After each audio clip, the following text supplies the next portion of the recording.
कैसे हो बच्चों आज हम पाठ 21 पद परिचय का पाठन करेंगे। ठीक है, पद परिचय पाठ का पाठन करेंगे। पद तथा पद परिचय। पद वाक्य में प्रयुक्त शब्द ही पद कहलाते हैं। पद परिचय। जिस तरह व्यक्ति का परिचय देते समय उनका नाम, गुण, कार्य आदि का विवरण दिया जाता है, उसी तरह पद का नाम, गुण, प्रकार्य आदि के बारे में सूचना देना ही पद परिचय है। पद परिचय विकारी पद। संज्ञा पद का परिचय। संज्ञा के विषय में आप जानते हैं कि ये व्यक्ति, वस्तु, स्थान, भाव आदि के नाम की सूचना देते हैं। संज्ञा के भेदों को निम्नलिखित आरेख से समझिए। संज्ञा: व्यक्तिवाचक संज्ञा, राम, गीता, आगरा, गांडीव आदि। संज्ञा: जातिवाचक संज्ञा, लड़की, कुर्सी, मेज, घोड़ा आदि। भाववाचक संज्ञा: अच्छाई, बुराई, सुंदरता, प्रेम, घृणा आदि। अब द्रव्यवाचक संज्ञा: लोहा, सोना, चांदी, लकड़ी आदि। समूहवाचक संज्ञा: कक्षा, सेना, पुलिस, सभा, दरबार आदि। संज्ञा पद का परिचय देते समय निम्नलिखित बातें ध्यान रखनी चाहिए। वाक्य में प्रयुक्त संज्ञा पद यदि वही प्रकार्य कर रहा है जो उसके वर्ग में आने वाले अन्य संज्ञा शब्द करते हैं तो उसका नाम तय करने में कोई कठिनाई नहीं है।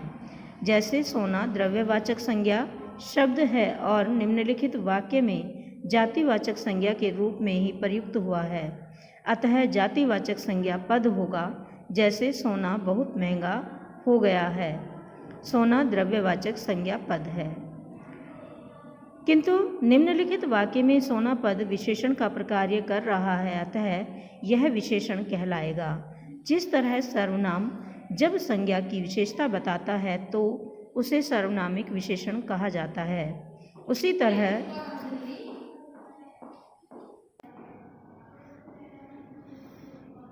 विशेषण कहलाता है।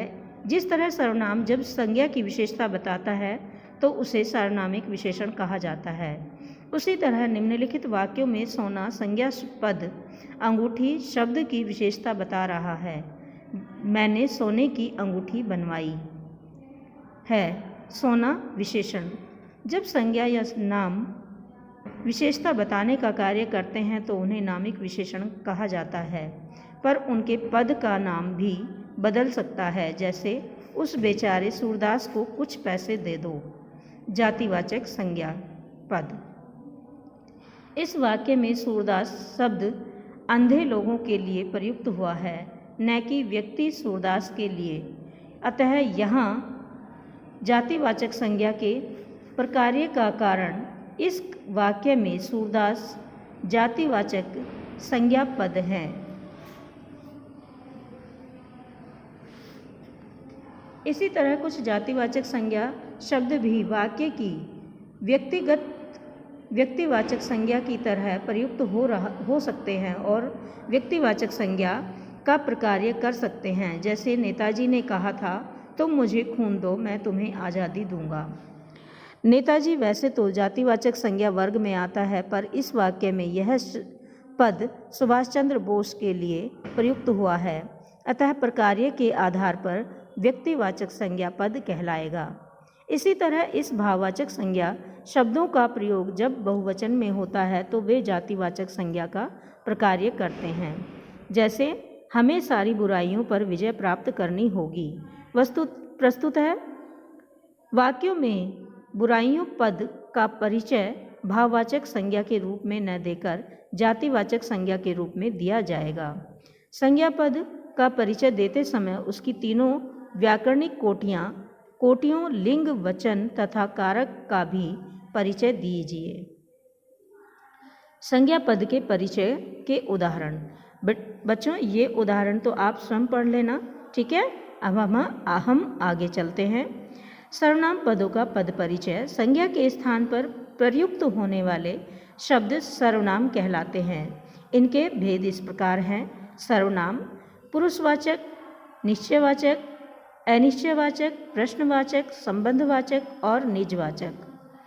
पुरुषवाचक के भी 3 भेद होते हैं, उत्तम पुरुष, मध्यम पुरुष और अन्य पुरुष।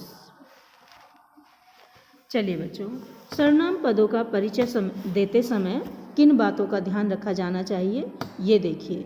वैसे तो संज्ञा तथा सर्वनाम अर्थ के स्तर पर दोनों एक हैं, किंतु सर्वनाम संज्ञा की तरह लिंग के अनुसार नहीं बदलते, अतः पद परिचय के अंतर्गत लिंग की सूचना नहीं दी जाती।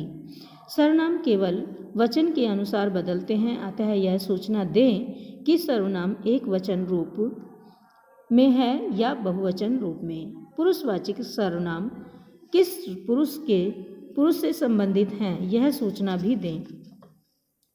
सर्वनामों का भी क्रिया के साथ वही संबंध है जो संज्ञाओं का होता है, अतः सर्वनाम किस कारक में है, यह सूचना भी अवश्य दी जानी चाहिए।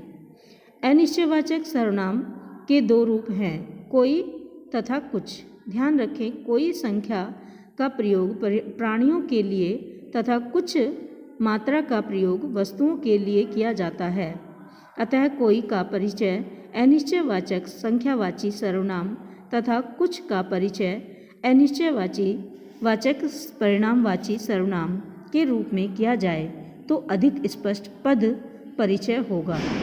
प्रश्नवाचक सर्वनाम में कौन का प्रयोग प्राणी के लिए तथा क्या का प्रयोग वस्तु के लिए किया जाता है। अब ऐसे ही यहाँ पर सर्वनाम के पदों का परिचय और उनके उदाहरण दिए गए हैं। बच्चों ये भी आप स्वयं देख लेंगे, ठीक है। अब हम विशेषण पदों का परिचय पढ़ते हैं। संज्ञा या सर्वनाम पदों की विशेषता बताने वाले पद विशेषण कहलाते हैं।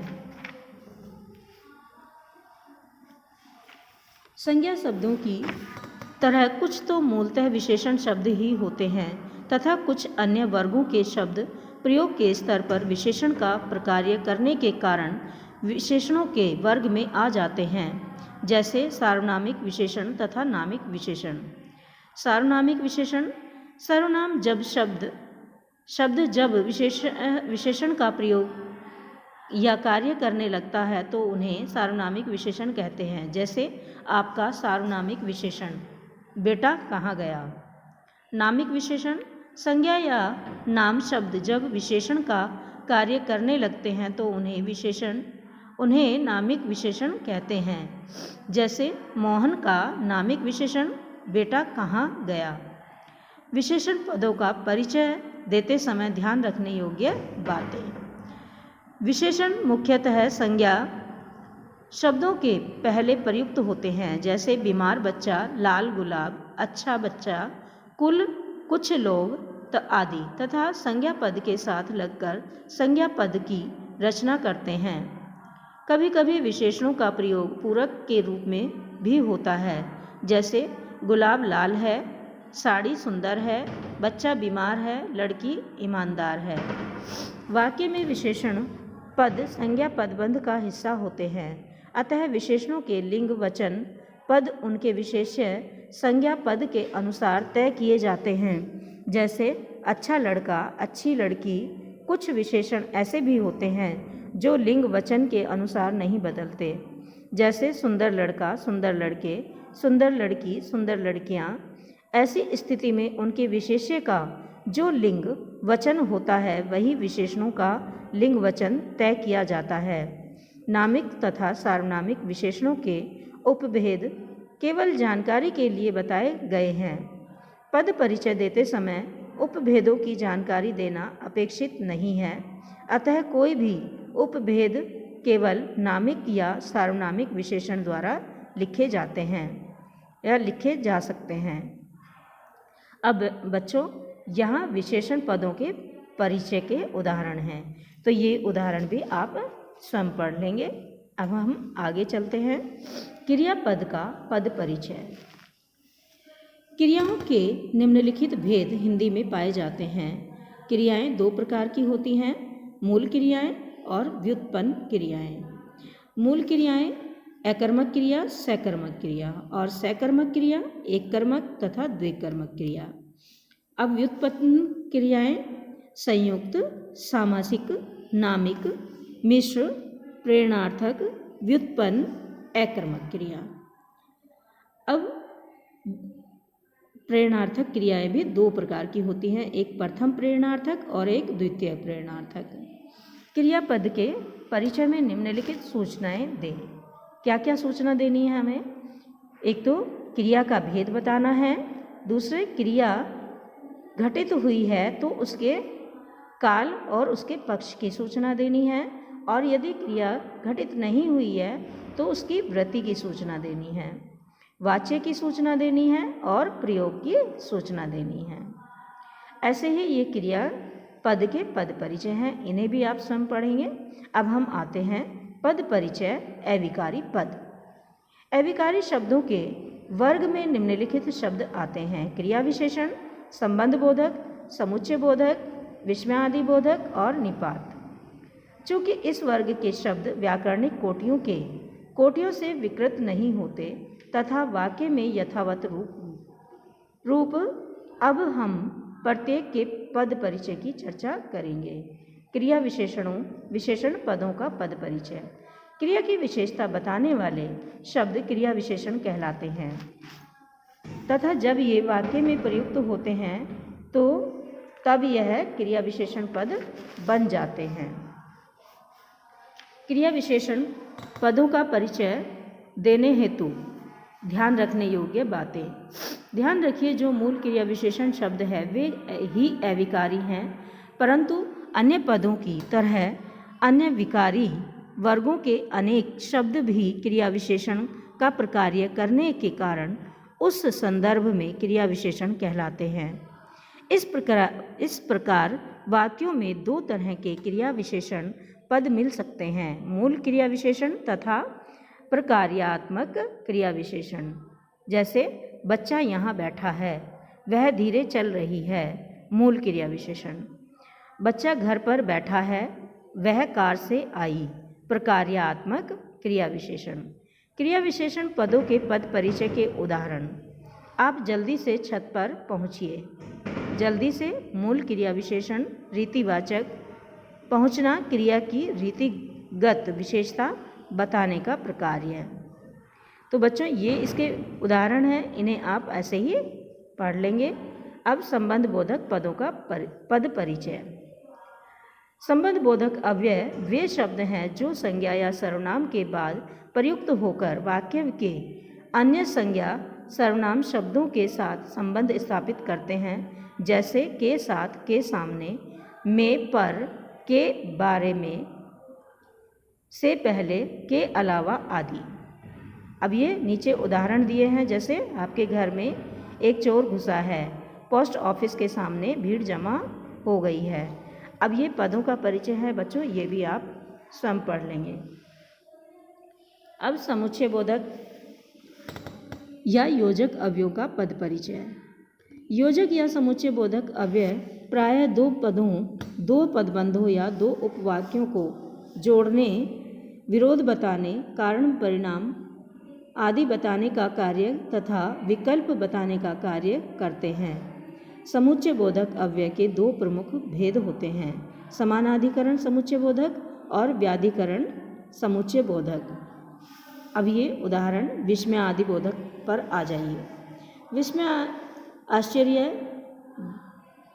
हर्ष, घृणा, पीड़ा, तकलीफ, दुख आदि मनोभावों को व्यक्त करने वाले शब्द पद विस्मय बोधक शब्द पद कहलाते हैं। जैसे अरे, हाय, उफ, ओहो आदि।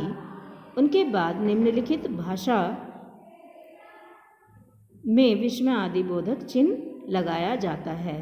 इनके बाद यानी इन शब्दों के बाद ही ये विस्मय आदि बोधक शब्द लगाया जाता है। जैसे अरे, भारत ने अपना यान मंगल ग्रह पर उतार दिया। अब निपात। निपात अवयवों का पद परिचय। निपात वे शब्द हैं जो किसी पद या पदबंध के बाद लगकर उसके अर्थ में विशेष प्रकार का बल ला देते हैं। निपात पदों के पद परिचय के उदाहरण। ये आप निपात पदों के परिचय का उदाहरण है। जैसे मुझको भी अमेरिका भिजवा दीजिए। भी निपात मुझको सर्वनाम पद पर बल देने का प्रकार्य। मुझे तो घर जाना है तो निपात है और मुझे सर्वनाम पद पर बल देने का प्रकार्य है।